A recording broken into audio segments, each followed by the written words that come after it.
walk the walk and talk the talk.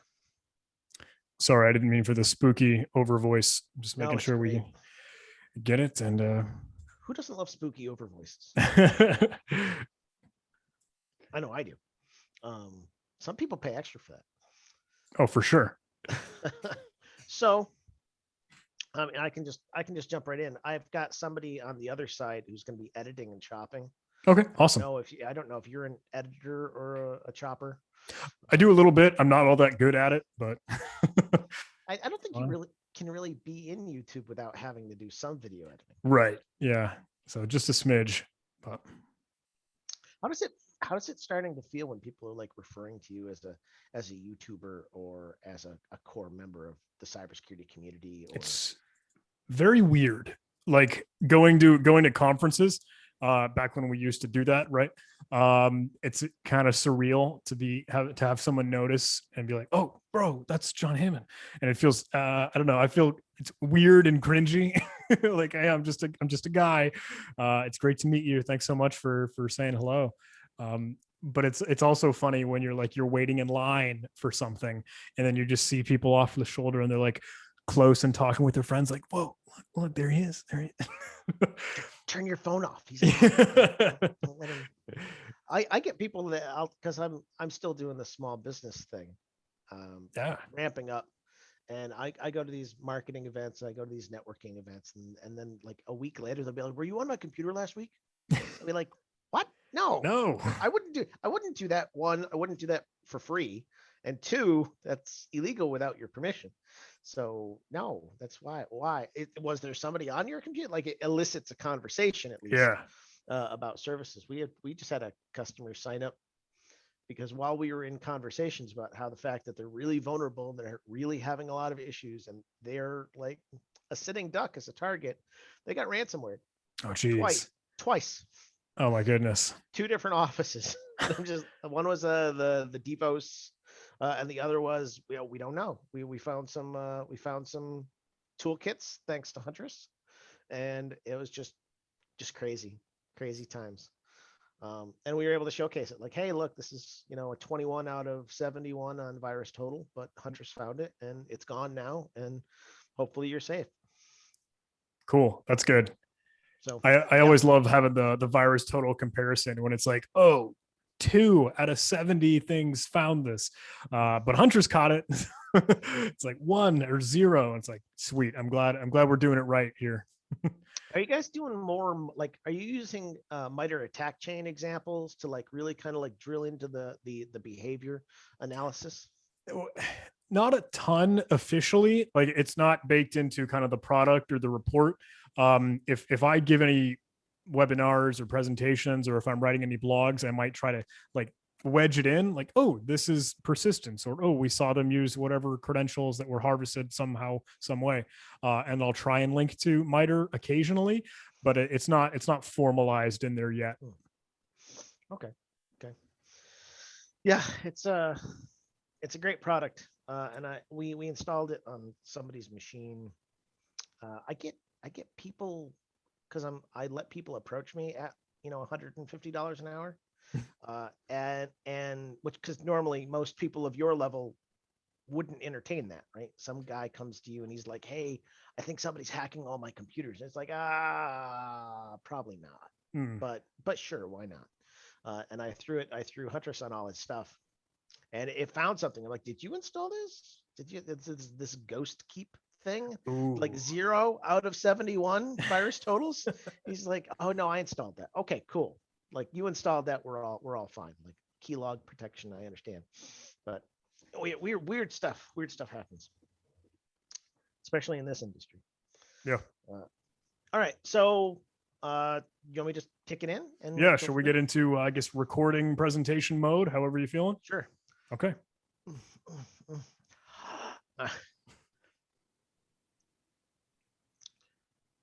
Hey folks, it's Richard Avery with Titanium Computing, and today I want to bring you one of my interview series showcasing a cybersecurity specialist and a cybersecurity specialty product that you should have in your infrastructure, whether it's this product or another product like it.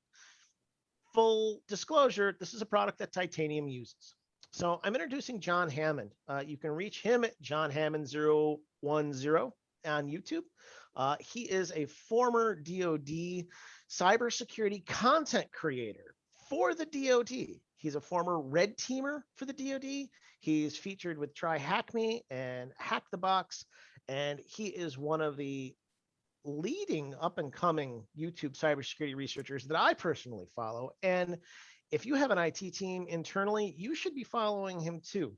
So I'm here to talk with him about Huntress Labs and about kind of the state of cybersecurity where we're at. So thank you so much, John. Welcome to the interview. Well, hey there, Richard. Thanks so much for having me. And especially thank you for that lovely introduction. I'm super flattered. Thank you. Thank you. Thank you. You gave it all to me. It's all on LinkedIn. I just used open source intelligence gathering to get it.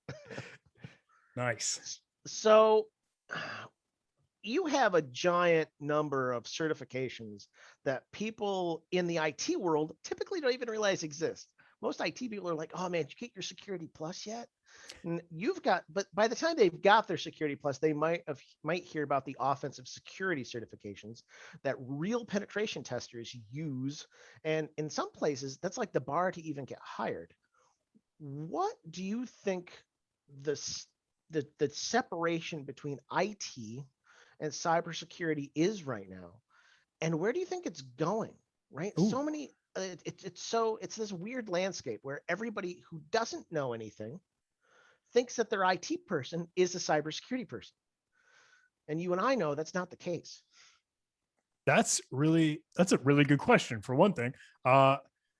It's cool. So you mentioned like I guess sort of my certifications and my upbringing.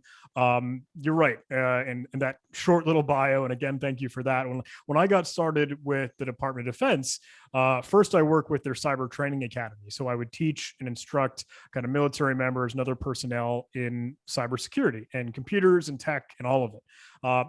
And they told me right then and there, like, hey, John, we need you to get your Security Plus. And that was kind of at like the beginning of my career. And Security Plus was like the foundation. Like that was, hey, we're letting you through the door. So you got to at least check this box for us. I'm like, I get that. I know. And then I knew that I wanted more for my own learning and just to, I don't know, be on the keyboard and be an operator, et cetera. So I would go after those offensive security certifications or e-learn security certifications or stuff that's really hands-on and tangible and application-based. I wanted that for kind of my own value, but I think you were driving to a really cool idea. And what I would say is an interesting divide in the IT sector versus the security sector. Because if you kind of think, and maybe I'm not giving credit where credit is due in some cases, but when I envision one IT or traditional IT engineer, their priority is to get the infrastructure in place, make sure that all the blinky boxes are on and it's running. And it's like, cool, we've got the walls and the ceiling around us. Now we can set it and forget it and wait for when the fire comes. If it ever does, right? They might just kind of be kicking it with their feet on their desk, waiting for the phone call that something's wrong. In security, I think we really, really harp on being proactive and actively going to, hey, is there any incidents? Are we looking for indicators of compromise? What is abnormal activity on our network right now, et cetera? So maybe that's the distinction that we might be driving at, is that like it's not enough to set it and forget it and just have this knee-jerk reaction when something goes wrong. We in the security realm, we got to be on top of it and on the ball all the time. I agree. It's we know the threats that are out there, like we've seen them with our own eyes. It's funny to be like, oh yeah, they're coming from China, or they're coming from Russia, or they're coming from somewhere, and then you like look in the logs and go, oh, they are really, yeah. they're coming from there. And not to harp on people that don't have certifications, right? I got one of my greatest mentors who he would intentionally take a roll of certs, cinnamon flavored and peppermint flavored, the candy in his that you would pop in your mouth, to interviews with him, so that when they asked him, what kind of certs do you have, and he'd be like, oh, peppermint and cinnamon. So, and they would like start to give him stuff about it. He's like, man, I'm in requests for comment. Like I wrote the internet Yeah. Like the certs that I trained the CISSPs and the CCIEs to make the certification. So, certifications aren't everything, but they're important for that minimum bar of people to understand, hey, they at least know this much. Yeah. So, you and I got hit in the OPM hack, the Office of Personnel Management, back in 2015. Yeah. Where our data, because I was a contractor in Iraq for 3 civilian deployments and 9 civilian deployments in Afghanistan from 2009 to 2016. And you were with the DoD as well. Yeah, that was back early in my day. I kind of got my feet wet and started in the US Coast Guard. And I was a cadet at the Coast Guard Academy. And I think I was like just starting my first year. And I had this letter in my mailbox, like just as I got started. Hey, all your data's out there. Welcome aboard. kind of the wake up call to the cybersecurity team, isn't exactly. it? Like, oh, I guess I'm messed up. So our personal data has been out there. Our credit card data has been out there with the Experian hack, if you want to call it a hack, with admin. They've come after our gas. Now they're coming after our beef. I draw the line at the coffee and the energy drinks and the bacon. No, if they come after bacon, I'm starting to counter hack them back. Oh yeah. Yeah. People talk about infrastructure exposure. How bad have you seen it with your own eyes? So I'm making light of it when I grin and when I smile at our jokes. And I also don't mean to be very doom and gloom in all this. But I do think surveying the scene and looking at the landscape, that there is room for improvement is probably one of the politest ways to say it. And look, we all know, like, we are barraged by the news articles, the headlines, and everyone's screaming and we're shouting from the rooftops, whether it's the boilerplate, oh, long passwords, enable multi-factor authentication. We hear the basic security hygiene so often that it's become kind of trite and oversaturated, but it's true and absolutely necessary. The reason we keep saying it is because that is what works. That's the foundation. That's the necessary portion. And then we talk about user education, and all that stuff is very high level. We could get to the tech. We could get to talk about credential guard and LAPS, local admin password solution. We could talk about Defender and antivirus and EDR and all these other technology solutions. But when we say, hey, cybersecurity is not a technology problem, it's a people problem, it's because we all need to be smart on this, and we all need to be aware and actively part of it. So yes, when we know all of our data has been hit, what are we going to do about it? we have to do something.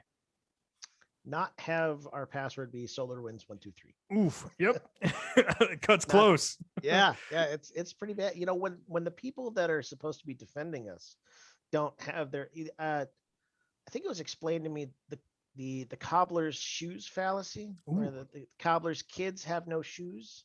Yeah, he's always too busy making the shoes for somebody else.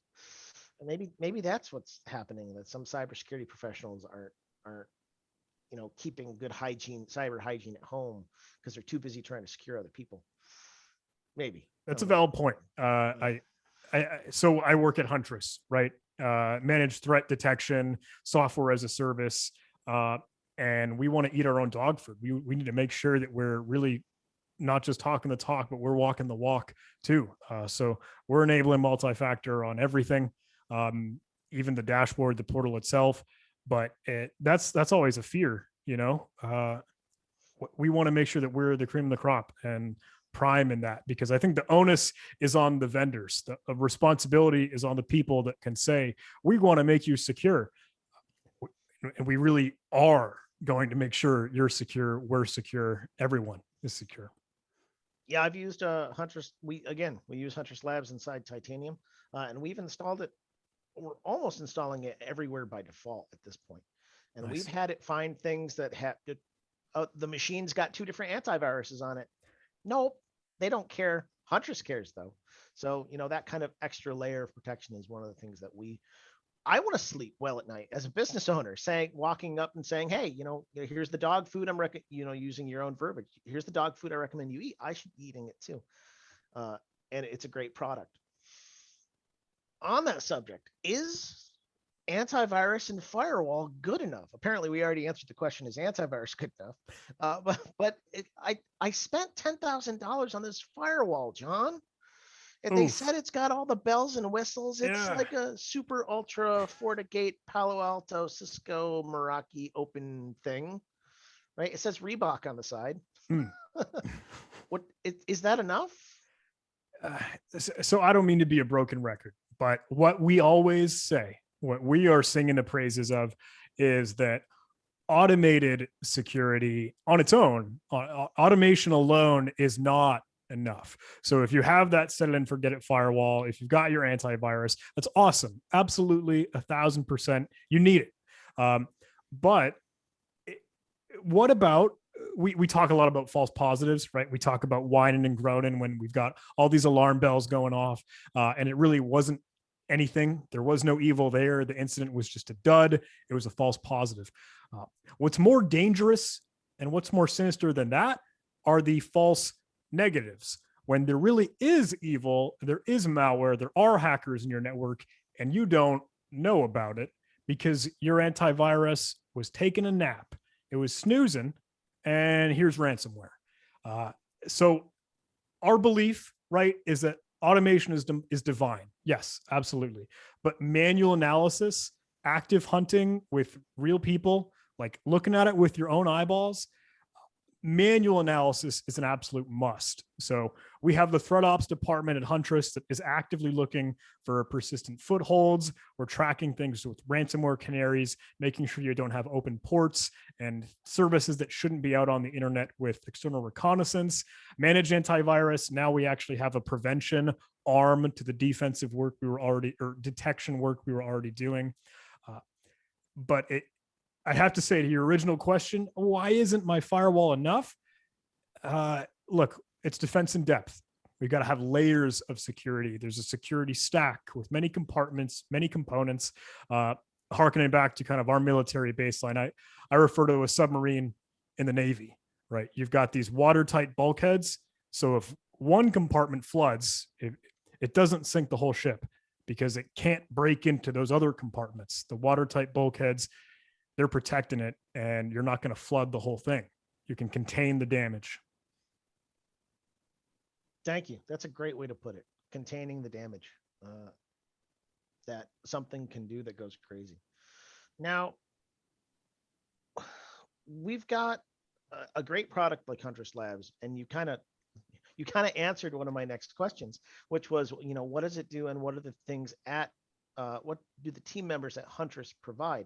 So it's not antivirus, it's adding an extra layer to the defense. It's, if somebody wants to walk up with a brick and smash the window in, that's great. And the brick was your antivirus, but now you've got something else there. You've got another layer that's, I don't want to say it's bulletproof protection, but maybe it's brick proof that helps them get an extra layer of defense or an extra layer of visibility and comfortability on their network that, you shouldn't be going to sleep at night just because you've got Huntress installed, but you should certainly feel a little bit more comfortable that you're doing the above average. What do you normally see for a customer that comes to Huntress that says, "Oh, hey, I've never seen a product like this before. This has really done X for my business." What's usually that statement look like? Yeah, I've heard folks refer to Huntress before as like the emergency backup parachute. And I really like that kind of analogy and idea. I also think it doesn't do the right justice. maybe selfishly, I'm thinking like, hey, it's not a last resort. Trust me, it's really good at being a last resort when it has to be, if it has to be. But it does so much better in detection and understanding things and responding to things because you have real people. It's like you have a dedicated SOC that you don't have to worry about. You have a security operations center that's the entire Huntress team. And if you're paying for that with whatever it might cost to monitor one endpoint, imagine that for you trying to hire one person. Okay, maybe you got to pay the 6-figure salary, maybe for just one individual, but then you fan that out to make a whole team. Maybe that becomes more expensive than you ever anticipated. So Huntress has that in its pocket as its value, but it's also the real people with the real context and the real understanding, because we're all security professionals. And when we look at malware and we're looking at it at the source, we can see what else it has its hooks and claws like plunged into. We can find what other imprints and artifacts it might have left behind. So when we send that investigation report, when we send that incident report, it's everything. And if you have the conversation, you want to chat with us, hey, we can help you respond. We can help you remediate. We're up day and night. Whether it's 9 a.m. or 9 o'clock at night, we still want to be making sure that our partners are safe. Great answer. That's and I feel it. You know, I watched the Hack It 2021 presentation that was there, and interestingly enough, I'm part of the technology marketing toolkit with Robin Robbins. Awesome. And so is Felicia King. Yeah. And I didn't know who Felicia was for a long time. I just noticed that every day, any communication that happens on the TMT forums gets emailed to you. So this is everybody's communication for the day, the next day, and the next day. So you just get these alerts of everybody talking. And eventually it got to the point where whenever her name came up, I would just be like, I'm going to agree with everything this person says. I don't care who's arguing with her. I don't like it. Just kind of became synonymous. Like, yes, that's the right answer. Every single time she typed something out. So then I see that she was at Hack It 2021. I'm like, oh, this is going to be good. You talked about persistence, and you talked about hanging out in the machine. And those footholds. I did a presentation for the Texas Bar CLE, and in that presentation, because it was during the pandemic, I went on the dark web, and I found some brokers that were selling slaved computers, which are terms for machines that already have rats in them. And the inventory for just the state of Texas, just legal system computers. So these were systems in the Texas legal system or systems that were identified in law offices, was 12,900 computers. And they would sell them to me at the cost of $40 a computer. And then they would money launder whatever I asked for, and I could execute whatever ransomware I wanted. So that's kind of like exactly the reason why a program like Huntress exists. Yeah, when you're kind of coming into a whole new environment and you need like immediate quick visibility on like, look, let me just get an idea, survey the scenes, understand the environment, deploy, and then you get a baseline right away. Is there any rat that I'm not aware of? Is there some corner and crevice that still has, hey, SMB and RDP is open to the whole wide world? You immediately get that understanding and quick situational awareness, right? Once you roll in with Huntress. That's great. And Huntress is about as expensive as antivirus, really. It's like, I mean, it doesn't cost me much. We're talking a couple dollars per computer per month. So it's not even like super expensive to go down that road.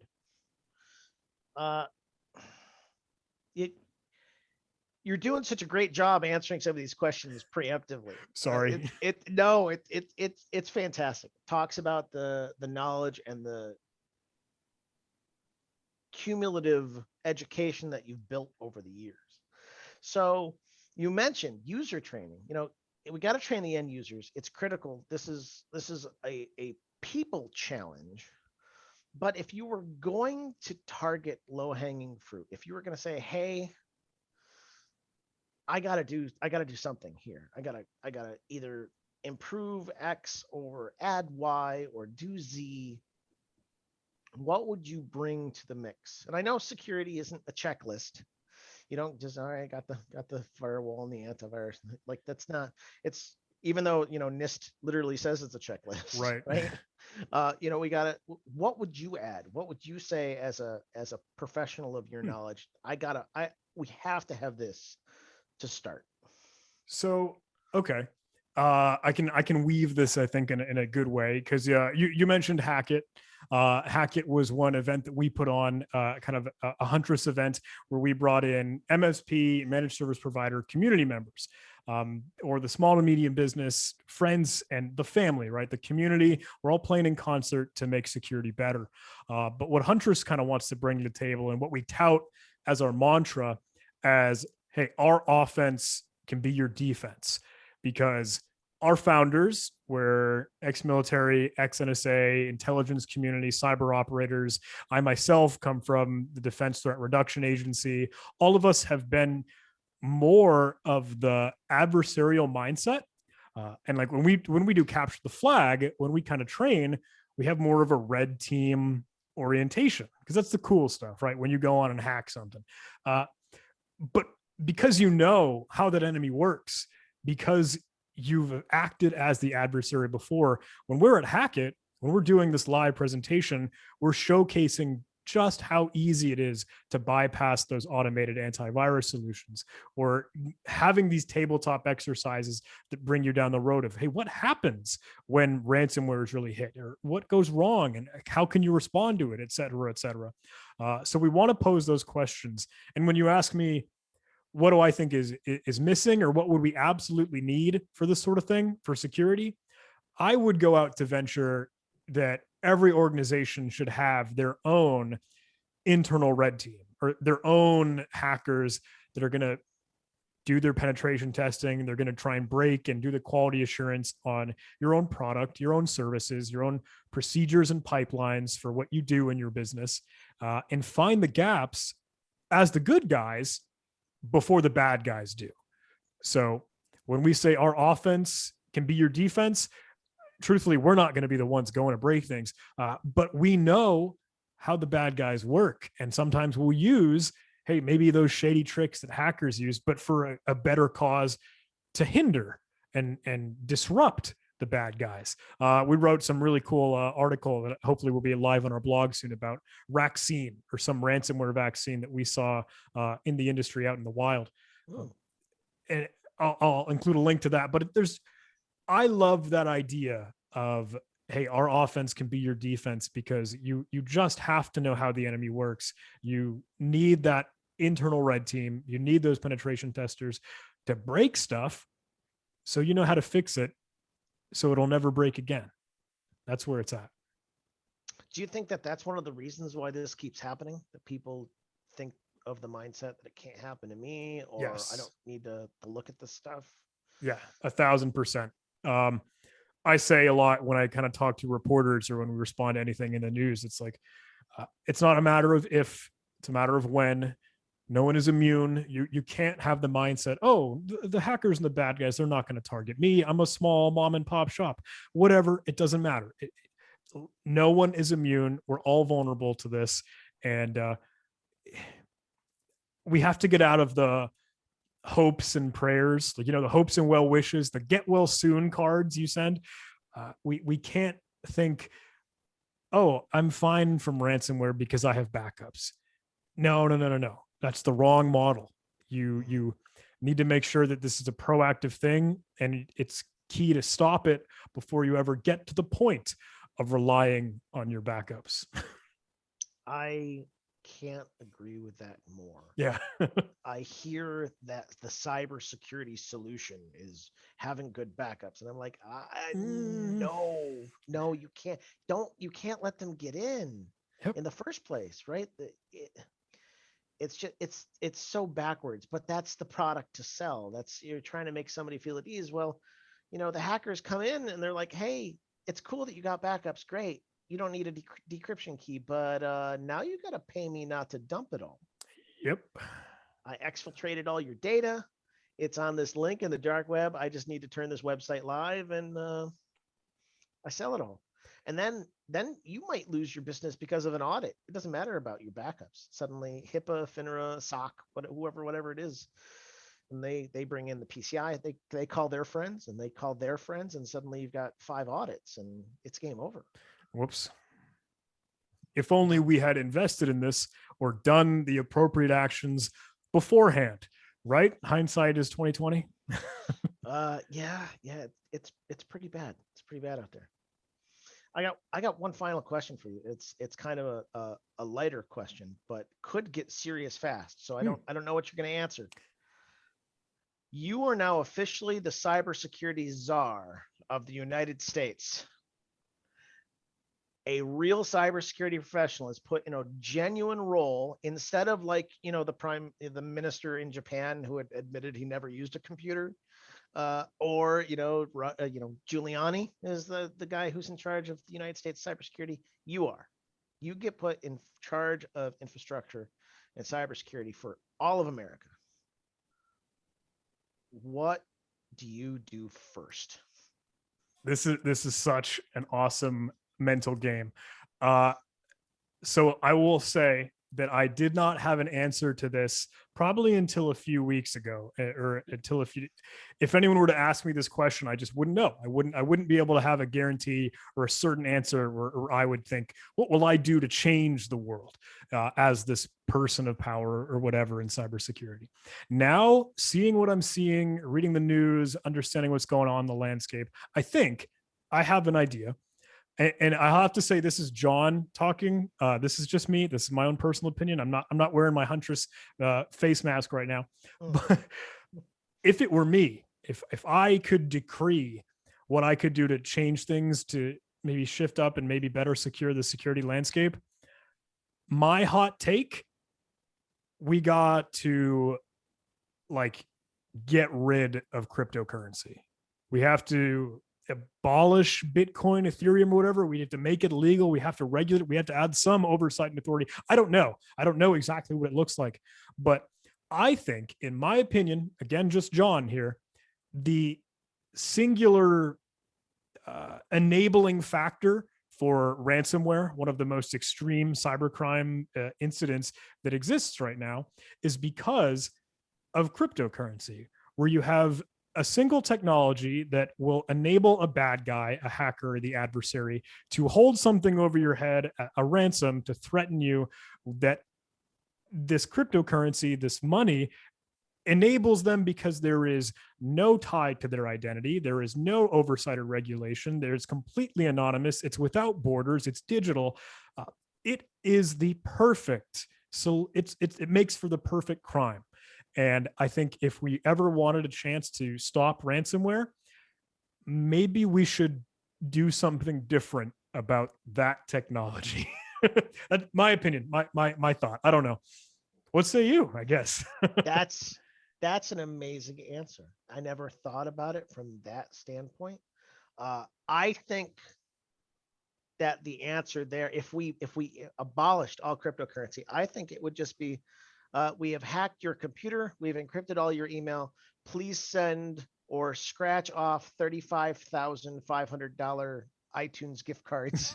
Yeah, right. Email them all to this code. Like, what could they do to get that? Like Western Union? Like, you're right. Like, yeah, it would be like a wire transfer, or wait for a MoneyGram or something that wouldn't make the emergency. It wouldn't make for the state of absolute disaster. But cryptocurrency lets them do it, and they get away with it because the rest of the world is sleeping. I don't know. My opinion. If I were the cybersecurity czar, that's kind of the birth of ransomware too. I mean, it's not that we didn't have malware or viruses beforehand, but that certainly did change the landscape. Yeah. And people, and suddenly everything having syskey and BitLocker and the ability to do that technology wise, having it get used against us in a way. But yeah, that's a very high level governance answer for a high level governance question. Well, I hope that's a thought-provoking maybe a food for thought idea. But hey, thank you so much, Richard. This has been a really, really cool conversation. I hope you and the audience got some good nuggets out of it. I hope you take a look at Huntress. I think it's really worth checking it out. And if you have any questions for me, if you'd like to reach out to me, don't be a stranger. You can track me down, just like Richard said. Do whatever OSINT, do whatever cyber stalking you want. You'll find me. John Hammond. I have a YouTube channel, John Hammond 010. If you want to email me, I'm around. Don't be a stranger. Thanks a lot, John. I hope that you have a great day. I really appreciate you taking your time out of your has to be busy schedule to do this for us. Thanks so much, all. And scene. And scene. Cool. I think that went well. I don't know about you. I do think it went well. You've obviously got a great, and we talked about this before. Like I'm to you, I'm the random variable.